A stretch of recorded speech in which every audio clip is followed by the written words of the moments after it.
Olá, continuando com as nossas 31 reflexões sobre aborto espontâneo, segundo o livro Hild Mantida.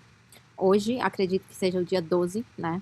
Tem algumas passagens do livro que eu estou cortando, não estou trazendo aqui para a gente discutir, porque são relatos pessoais. Então, relatos pessoais, às vezes, eles não tem muito o que a gente discutir, porque é o relato da pessoa. Então, assim, como eu falei acho que no segundo ou no terceiro vídeo, eu pedi para vocês colocarem o relato de vocês. Eu acho que aquele relato que algumas vão conversar, outras não, aquele relato ali que a gente compartilhou, ele já vai ser o nosso próprio relato do livro. Então, eu não preciso trazer vários relatos de outras mulheres que tem no livro, tá? Eu trouxe o da autora, acredito que eu falei um pouco do da autora, mas não faz sentido trazer o do marido dela, da amiga, de não sei quem. Então, algumas partes eu estou pulando, né? Mas são 31 reflexões que ela coloca aí. Por fora, vai ter os relatos. Então, os relatos eu não estou trazendo, tá?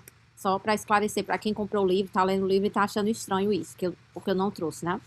Então, o devocional de hoje, né? A nossa reflexão do dia vai ser a linguagem do lamento.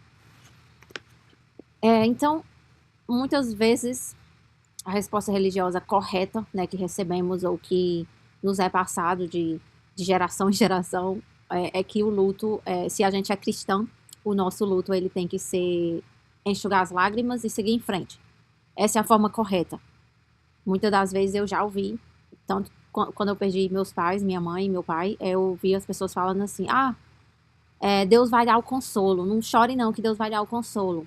Então assim, a gente aprende a reprimir. E quando a gente reprime, isso fica com a gente, não passa, não sai, porque você reprimiu um sentimento que era para ter sido, de certa forma, vivido e expressado. Expresso, né?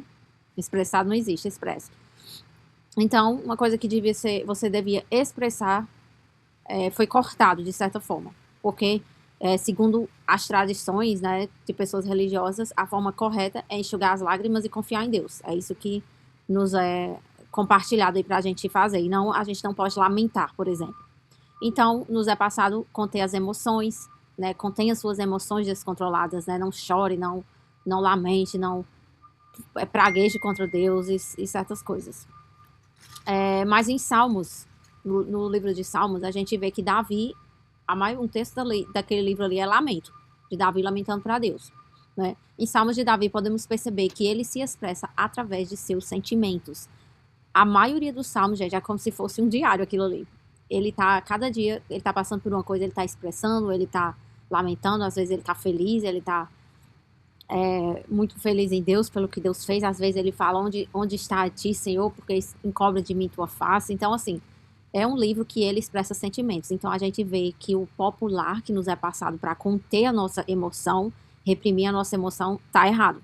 Porque a gente tá o certo é o que a gente vê na Bíblia. Se a gente é cristã, claro, a gente vai seguir por essa linha, tá? Então, os salmos nos dão permissão para nos expressarmos em como nos sentimos em meio à escuridão. Então, ler o salmo, aquilo ali já está nos dando permissão. Temos a permissão do próprio Deus, nosso Criador, que a gente não precisa reprimir quem somos e o que estamos sentindo. Como os religiosos, né, nos mandam reprimir e confiar em Deus cegamente, né? Embora seja um livro repleto de hinos de alegria e adoração, como eu já falei, mais de um terço deles são cânticos de lamentos. O lamento, na verdade, é um ato de humildade e entrega. Aí eu coloquei aqui entre aspas, Davi no Salmo 13, até quando, Senhor? Né, que o Salmo 13 é um lamento, ele perguntando a Deus, né, até quando eu ficarei desse jeito, até quando o Senhor tirará a sua face de mim? E ali a gente vê que é a pura expressão de um sentimento que ele está vivendo. Por isso que eu compartilhei também com vocês e faz todo sentido nessa reflexão de hoje, que é, gente, tenha um diário. Tenha um diário, porque assim, você não tá só expressando e cultivando a sua inteligência, porque como sabemos hoje, tudo é feito por IA, né? Até um canal desse aqui, desse jeito que eu faço, é um canal vintage, é um canal antigo, porque não existe mais, as pessoas usam IA para tudo agora. As pessoas não querem ter o trabalho de ler, de pensar, de fazer um material, de conversar, assim, com o público. Porque IA dá mais dinheiro. porque fazer por IA é mais vantajoso, você não perde tempo. Então, assim, um diário, você escrever na mão, ele não só te ajuda a você expressar o que você está sentindo, como ele ajuda no cultivo da sua inteligência, porque você não está fazendo e não está recebendo uma coisa pronta, mas sim você está ali tendo o seu momento com Deus, tendo o seu próprio momento com a vida de expressar. A sensação de estar sozinho na escuridão pode levá-lo à realidade de que Deus está com você. Eu acredito que seja nos momentos mais desafiadores e de escuridão ou de lamento que a gente pode ver que não estamos sozinhas, que é ali onde Deus se encontra. E a gente vê isso no Salmo de Davi. Ele está conosco em meio à escuridão. Então, como não poderia ser diferente, encorajo vocês a lerem Salmos 13, Salmos 88 e Lamentações 13, o versículo 16 ao 24. E a reflexão do dia é: o que você fez com seus sentimentos negativos após a perda? Você reprimiu? Você expressou para amigos? Ou você orou para Deus?